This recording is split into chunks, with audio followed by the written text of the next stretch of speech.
রহস্যময় জ্যোতির্গময় এই বাণীকে সামনে রেখে রামকৃষ্ণ মিশনের প্রাক্তনীরা সুবিশাল প্রতিবাদ মিছিল করলেন। রিপোর্টার সমরেশ রায়, কলকাতা।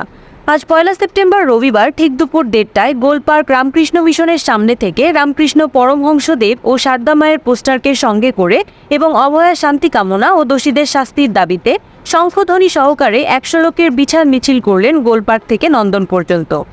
বিভিন্ন জেলার রামকৃষ্ণ মিছিলের প্রাক্তনীরা এই মিছিলে পা মেলান। বৃষ্টিতেও থেমেছিল না মিছিল। দোষীদের কঠোর শাস্তির দাবিতে আরজিকর ঘটনার প্রতিবাদে কয়েক হাজার প্রাক্তনীদের মিছিল। তারা একটি সুন্দর বাণীকে তুলে ধরেছেন, মা শারদার চোখে জল, সন্তানেরা ছুটে চল। অরাজকতা, স্বৈরাচারী দেশকে মুক্ত করতে হবে, দেশকে শান্ত করতে হবে এবং আমার মায়ের যারা ক্ষতি করেছে তাদের শাস্তি দিতে হবে। যতদিন না মায়ের দোষীরা শাস্তি পাবে আমরা কেউ থেমে থাকবো না। সারা দেশের মায়েরা বোনেরা আরও মাঠে নামবে।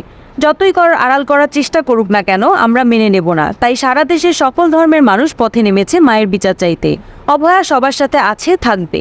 মিছিলের সাথে সাথে মা শারদা ও রামকৃষ্ণ পরমহংসদেবের বন্দনা ছাড়া রাস্তা জুড়ে শোনা গেল বিদ্রোহের গান। কোনো স্লোগান নয়, শঙ্খধ্বনিতেই পৌঁছে দিলেন জনগণের সামনে প্রতিবাদের বার্তা।